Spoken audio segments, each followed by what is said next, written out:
Welcome back to ફરીવાર સ્વાગત છે ભાસ્કર એજ્યુકેશનના પ્લેટફોર્મ પર. મિત્રો, અગાઉ આપણે સેનિટરી ઇન્સ્પેક્ટરનું અગત્યનું ચેપ્ટર ને પ્રાથમિક માહિતી મેળવી લીધી છે. ત્યારબાદ આજે આપણે ચર્ચા કરવાના છીએ કે નોન સર્વિસ ટાઈપ શૌચાલય, કે જેને આપણે બિન સેવાકીય, શું આવશે અહીંયા આવશે બિન સેવાકીય ઝાંઝરુની હાલ આપણે અહીંયા ચર્ચા કરવાના છીએ. તો કે નોન સર્વિસ ટાઈપ શૌચાલય એટલે શું? તો કે એમાં માનવ બળની જરૂર પડતી નથી. શુંનું જરૂર પડે? કે એમાં મળમૂત્ર જે હોય એનો નિકાલ કરવા માટે કોઈ પણ માણસની જરૂર પડતી નથી. એટલા માટે આપણે તેને નોન સર્વિસ ટાઈપ શૌચાલય કહીએ છીએ. અને આમાં આપણે ઘણા બધા શૌચાલયના પ્રકારો ચર્ચા કરવાના છીએ. તો હાલ આપણે 3 પ્રકારના શૌચાલય જોઈશું. પ્રથમ જોઈશું આપણે બોરહોલ શૌચાલય, ત્યારબાદ ખાડાવાળું એટલે કે ખોદકૂવા શૌચાલય, અને પછી જોવાના છીએ વીઆઈપી શૌચાલય. ચાલો વધારે સમય ન લેતા શરૂઆત કરીએ. તો અહીંયા તમે જોઈ શકો છો કે બોરહોલ શૌચાલયની આકૃતિ આપેલી છે કે અને સાઈડમાં આપેલું છે એક સાધન, કે જેને અહીંયા તમે જોઈ શકો છો કે ઓગર નામ આપવામાં આવેલું છે. ઓકે, આ જૂનું જે છે એ બોરહોલ શૌચાલયનો અહીંયા આપણને ફોટો આપેલો છે કે આને બોરહોલ શૌચાલય શા માટે કહેવાય. તો તમે મિત્રો જોઈ શકો છો કે આ બંને બાજુ અહીંયા જમીન રહેલી છે, જ્યારે અહીંયા સીધી જ લાઇનમાં એક અહીંયા બોર જેવું, એટલે કે આપણે જોઈએ છીએ ને ગામડાઓમાં જે ડાર હોય એવી રીતે કે અહીંયા તેની બોરવેલ જેવી એક સીધા પાઇપની આકારમાં ખાડો ખોદવામાં આવેલો છે, અને ઉપર એક જે છે એ આજુબાજુ જે આવરણ જળવાય અને અહીંયા પાટ મૂકેલી છે, જેથી કરીને અહીંથી મળત્યાગ કરવામાં આવે એટલે સીધો અહીંયા ખાડામાં જમા થશે. અને એટલા માટે આપણે આને બોરહોલ શૌચાલય કહીએ છીએ. અને આ ખાડો ગાળવા માટે એક સાધનનો ઉપયોગ થાય છે, જેને આપણે ઓગર મશીન કહીએ છીએ, જે હાલ અહીંયા આધુનિક તમને ઓગર મશીન મેં તમને દર્શાવ્યું છે કે જોયું છે ને, આને દ્વારા તમે અહીંયા આવી રીતે ખાડો ખોદી શકો છો. ઓકે, તો આ વાત હતી એની બેઝિક માહિતી. હવે એની થિયરિકલ માહિતી વિશે આપણે જો આગળ વાત કરીએ તો કે બોરહોલ શૌચાલય માટે બોર બનાવવા માટે એટલે કે ખાડો ખોદવા ઓગર નામના સાધનનો ઉપયોગ થાય છે. જો તમને પરીક્ષામાં પૂછવામાં આવે કે કયા પ્રકારના શૌચાલય બનાવવા માટે ઓગર નામના સાધનનો ઉપયોગ થાય છે, એમાં આપણને ઓપ્શન આપેલા હોય તો એમાં આપણો જવાબ રહેશે ખાડાવાળા. ઓકે, એટલે કે બોરહોલ શૌચાલય જે આપણે ગાળીએ છીએ એટલે જવાબ શું રહેશે? તો એમાં આવશે આપણો બોરહોલ શૌચાલય જે છે એનો ઉપયોગ માટે ઓગર નામનો સાધનનો ઉપયોગ થાય, એટલે આપણો જવાબ રહેશે ઓપ્શન એ. કયો આવશે? બોરહોલ શૌચાલય.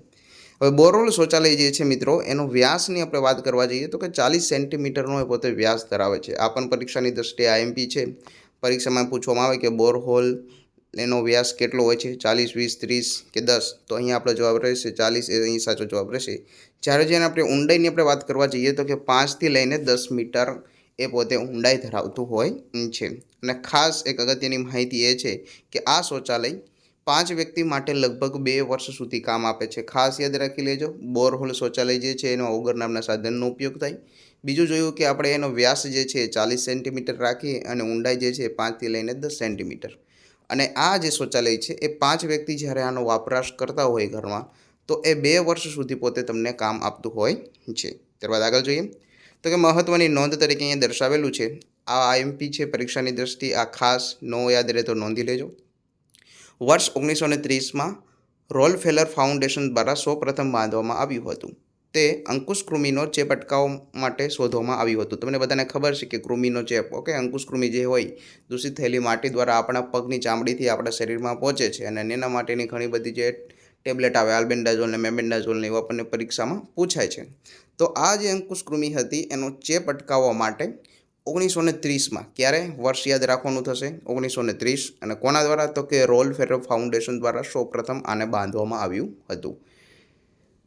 જ્યાં ટૂંકા સમયમાં મોટી સંખ્યામાં ઝાંઝરું બાંધવાની જરૂરિયાત હોય અને ખાડા ખોદવાનું કામ મુશ્કેલ હોય અથવા તો મજૂર મળવા મુશ્કેલ હોય, ત્યાં બોરહોલ વધુ યોગ્ય રહેશે. ખાસ પરીક્ષામાં યાદ રાખજો, પૂછાઈ શકે એવો પ્રશ્ન છે. એમ પૂછે કે ટૂંકા ગાળામાં મોટી સંખ્યામાં ઝાંઝરું બાંધવા હોય અને માણસની જરૂરિયાત હોય પણ માણસ મળવા મુશ્કેલ હોય, તો આવી સ્થિતિમાં કયા પ્રકારના ઝાંઝરું બનાવવા યોગ્ય રહેશે? તો આપણો જવાબ રહેશે ઓપ્શન બી, એટલે કે બોરહોલ શૌચાલય. તો આ વાત હતી બોરહોલ શૌચાલયની. ચાલો એની આપણે સરસ વાત કરી દીધી છે. ત્યારબાદ આપણે જોઈએ બીજા નંબરનું, એટલે કે ખોદકૂવા એટલે કે ખાડાવાળું શૌચાલય. તો મિત્રો, અહીં તમે આકૃતિમાં પણ જોઈ શકો છો. અગાઉ આપણે જોયું હતું કે ચારે બાજુ આવી રીતે જમીન હતી અને વચ્ચે આવી રીતે બોર રીતે એટલે કે પાઇપ જેમ એક ખાડો ખોદવામાં આવેલો હતો મશીન દ્વારા. જ્યારે અહીંયા ખાડાવાળું એટલે કે અહીંયા ડાયરેક્ટ ખાડો ખોદી નાખવામાં આવેલો છે, એટલે કે આમાં માણસ દ્વારા સીધો ખાડો ખોદી નાખવામાં આવે. ઉપર અહીંયા એક પાટ રાખેલી હોય છે, જેમાં અહીંયા માણસ બેસીને પોતાનો મળ ત્યાગ કરે છે, અને જે તમામ મળ જે છે અહીંયા નીચે એનો મળનો સંગ્રહ થતો હોય છે. અને મર્યાદા જળવાય એ માટે ચારે બાજુ તરીકે એક આવરણ બાંધવામાં આવેલું હોય છે. તો આ છે ખોદકૂવા એટલે કે ખાડાવાળું શૌચાલય. ચાલો એની થિયરિકલ માહિતી જોઈએ. તો કે આ શૌચાલય બોરહોલ શૌચાલયનું સુધારેલું સ્વરૂપ છે. યાદ રાખી લેજો, પરીક્ષામાં પૂછાય કે બોરહોલ શૌચાલયનું સુધારેલું સ્વરૂપ કયું, તો એનું આવશે ખાડાવાળું એટલે કે ખોદકૂવા શૌચાલય. આ શૌચાલય બનાવવા મશીનની જરૂર પડતી નથી. અગાઉ આપણે જોયું કે બોરહોલમાં મશીનની જરૂર પડે, જ્યારે ખાડાવાળા એટલે કે ખાડો ખોદીને જે જાજરૂ બનાવે એમાં મશીનની જરૂર પડતી નથી, પરંતુ માનવ શ્રમનો ખાડો ખોદવામાં આવે છે, એટલે કે માણસ દ્વારા એક ખાડો ખોદવામાં આવતો હોય છે. આ શૌચાલયના ખાડાનો વ્યાસ 75 સેમી એટલે કે 30 ઇંચ અને ઊંડાઈ 2 મીટર જેટલી હોય છે. ખાસ યાદ રાખો, અગાઉ આપણે જોયું એમાં 40 સેન્ટીમીટરનો વ્યાસ હતો. ઓકે, એની ઊંડાઈ પણ આપણે એમાં જોઈ હતી. તો અહીંયા આપણને પૂછે કે ખાડાવાળાનો વ્યાસ કેટલો હશે ખાડાવાળા શૌચાલયનો, તો એ આવશે 75 સેન્ટીમીટર. અને જ્યારે ઊંડાઈની વાત કરવા જઈએ તો કે 2 મીટર જેટલું અંદર ઊંડાઈ ધરાવતું હોય છે. બીજું તો કે આજુબાજુ માટી ઢીલી હોય તો ઢસી ન પડે તે માટે 1 મીટર જેટલો ભાગ લાઇન કરવામાં આવે છે. એટલે કે આજુબાજુની જે માટી હોય એ ખાડામાં ન આવે એટલે 1 મીટરની જેટલી લાઇન કરવામાં આવે. લાઇનિંગ માટે વાંસની સાદડી અથવા તો મોનિટરિંગનો ઉપયોગ કરવામાં આવે છે. જ્યારે મળમૂત્રનું સ્તર જમીનના સ્તરથી 50 સેન્ટીમીટર એટલે કે 20 ઇંચ અંદર જેટલું હોય ત્યારે આ શૌચાલયનો ઉપયોગ બંધ કરવો. આ બાબત પણ અહીંયા તમે યાદ રાખી લેજો. ખોદકૂવા જે શૌચાલય હોય એમાં 50 સેન્ટીમીટર ઓકે મળ ભરાવાનો બાકી હોય, એટલે કે 20 ઇંચ જેટલું જ્યારે બાકી હોય ત્યારે આ શૌચાલયનો ઉપયોગ એ બંધ કરી દેવામાં આવતું હોય છે. અને આઈએમપી જે આપણી પરીક્ષાની દ્રષ્ટિએ છે એ આ લાસ્ટ માહિતી છે કે આ શૌચાલયનો સૌપ્રથમ ઉપયોગ પશ્ચિમ બંગાળના સિંગુરમાં વર્ષ 1949થી લઈને 50માં કરવામાં આવ્યો હતો. યાદ રાખજો, ખોદકૂવા શૌચાલય જે છે ખાડાવાળા શૌચાલય એનો પ્રથમ ઉપયોગ જે છે એ પશ્ચિમ બંગાળ ત્યાંનું સિંગુર જે છે ત્યાં વર્ષ 1949 અને 50ની સાલમાં થયેલો છે. તો આ બંને સાલો તમે યાદ રાખજો. બોરહોલ શૌચાલય પૂછે તો તમારે કયું આવશે? રોકફેલર ફાઉન્ડેશન આવશે 1940 વાળું. જ્યારે અહીંયા આપણને બોરહોલ એટલે કે ખાડાવાળું શૌચાલય પૂછે તો એમાં આવશે પશ્ચિમ બંગાળનું સિંગુર વર્ષ 1949થી લઈને 50. હવે વાત કરીએ તો કે આ શૌચાલયના ફાયદા શું છે. તો કે આ શૌચાલય જે છે એ સસ્તું છે, તેમજ ઝડપી બાંધી શકાય છે, પાણીની જરૂર પડતી નથી, ઓગર જેવા કોઈપણ પ્રકારના ખાસ મશીનની જરૂર પડતી નથી. ઓકે, અહીંયા પણ આ બાબત તમે યાદ રાખજો કે ખાડાવાળા એટલે કે ખોદકૂવા જે શૌચાલય હોય એમાં ઓગર મશીનની જરૂર ન પડે, સસ્તું હોય, ઝડપથી બાંધી શકાય તેવું છે અને પાણીની જરૂરિયાત ધરાવતું નથી. ત્યારબાદ એના ગેરફાયદા પણ ઘણા છે. તો કે પાણીના સ્તર ઊંચા હોય, જમીન ખોદકામ માટે અસ્થાયી હોય, જમીન પથરાળ હોય ત્યાં અનુકૂળ નથી. એટલે કે જ્યાં ડુંગરાળ જમીન હોય, કડક જમીન હોય, પથરાળ જમીન હોય, જ્યાં ખાડો ખોદી ન શકાય તેવી જમીન, અને તેમજ અહીંયા પાણીના જ્યાં સ્તર ઊંચા હોય એટલે કે પાણી પ્રદૂષિત થવાનો ભય હોય તેવા સ્થળે આ ન બનાવી શકાય. બીજું તો કે દુર્ગંધ અને અંદર માખીનો ઉપદ્રવ થાય છે અને ભૂગર્ભ જળને પ્રદૂષિત કરે છે. એટલે કે જમીનની અંદર જે ભૂગર્ભ જળ જે છે, ઓકે, જ્યારે પાણી નામનું ચેપ્ટર આપણે ભણીશું ત્યારે ભૂગર્ભ જળ, ભૂપૃષ્ઠ જળ કોને કહેવાય તમામ માહિતી મેળવવાના છીએ. તો અહીંયા ભૂગર્ભ જળને આ ખોદકૂવા શૌચાલય જે છે એ પ્રદૂષિત કરે છે. આ એના ગેરફાયદાઓ છે. તો કે આ તમામ પ્રકારના ગેરફાયદાઓને લઈને આપણે એક નવું ઉદ્ભવન કર્યું, એ છે સુધારેલું લીટ ફિચ શૌચાલય એટલે કે વીઆઈપી લેટ્રિન અથવા તો હવા ઉજાસવાળું લેટ્રિન. તમે યાદ રાખી લેજો આ ત્રણેય નામ કે વીઆઈપી લેટ્રિન, હવા ઉજાસવાળું લેટ્રિન પણ એને કહેવાય અને સુધારેલું પીટ લેટ્રિન પણ આપણે એને કહીએ છીએ. શું કહેવાય? સુધારેલું પીટ લેટ્રિન, વીઆઈપી લેટ્રિન અને હવા ઉજાસવાળું લેટ્રિન. તો કે ખાડાવાળું શૌચાલય અને વીઆઈપી શૌચાલયમાં ફેર શું છે? જો તમે જોઈ શકો છો આકૃતિ તમને સેમ દેખાશે. અહીંયા એક ખાડો ખોદવામાં આવેલો છે, આમાં પણ મળ નીચે આપણે જમા થયેલો છે. ઓકે, અહીંયા પાટ છે, ઉપર માણસ બેઠેલો છે, ચારે બાજુ આવરણ છે. તો કે બંને વચ્ચે તફાવત શું છે?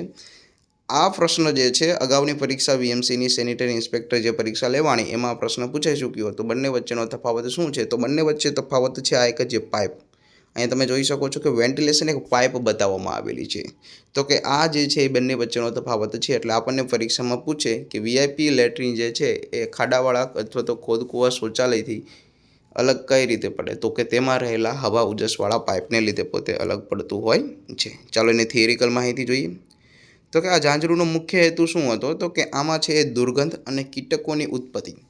આ બે પ્રશ્નને દૂર કરવા સુધારેલું હવા ઉજાસવાળું પીટ લેટ્રિનનું નિર્માણ કરવામાં આવ્યું. એટલે યાદ રાખજો, એના મુખ્ય હેતુ હતા અંદર દુર્ગંધ અને કીટકોની જે ઉત્પત્તિ થતી હતી એને દૂર કરવા માટે અહીં આપણે પાઇપ જોડ્યો, એટલે કે વેન્ટિલેશન પાઇપ.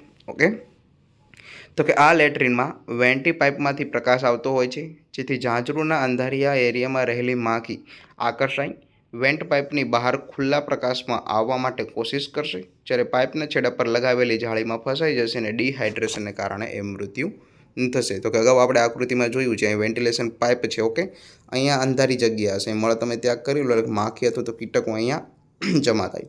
પછી શું થાય તો કે વેન્ટિલેશન પાઇપમાંથી સૂર્યપ્રકાશના આછા એવો પ્રકાશ અહીંયા આવશે, એટલે એને એમ લાગે કે અહીંયા પ્રકાશ છે, એટલે પોતે બહાર જવાનો પ્રયત્ન કરશે. એટલે માખી અહીંથી લઈને આ પાઇપમાં બહાર નીકળવાનો પ્રયત્ન કરશે, પરંતુ પાઇપના છેડા અહીંયા એક જાળી આવેલી હશે, જેથી કરીને તે બહાર નહીં જઈ શકે અને ગુગળામણને કારણે તે અહીંયા મૃત્યુ પામશે. એથી કરીને એનો યોગ્ય નિકાલ થઈ શકશે.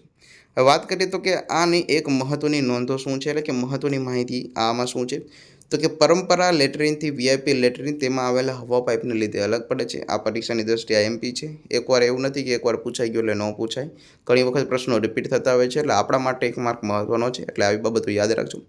ત્યારબાદ આ વીઆઈપી લેટરિન સૌપ્રથમ ઝિમ્બાબ્વે એટલે કે આફ્રિકા 1980માં નિર્માણ પામ્યું હતું. પરીક્ષામાં પૂછાય કે વીઆઈપી લેટરિન સૌપ્રથમ ક્યારે નિર્માણ પામ્યું, તો કે વર્ષ 1980ની સાલમાં, અને ક્યાં તો કે ઝિમ્બાબ્વે આફ્રિકામાં નિર્માણ પામેલું છે. તો આ માહિતી હતી 3 પ્રકારની આપણે વાત કરી, તેની વાત કરી. આગળના વિડીયોમાં આપણે આગળના પણ ઘણા બધા જે બાકી જે છે એ તમામ ટોપિકોની વિગતે ચર્ચા કરીશું. જો તમને અમારો વિડીયો ગમ્યો હોય તો લાઇક, શેર, સબસ્ક્રાઇબ જરૂર કરજો, અને આપણી ટેલિગ્રામ ચેનલ ભાસ્કર એજ્યુકેશનની લિંક આપેલી છે. એ ઉપરાંત તરીકે ઇન્સ્ટાગ્રામ પણ સાથે તમારી ભરતીની માહિતી પણ મૂકવામાં આવે છે, અને આપણી જે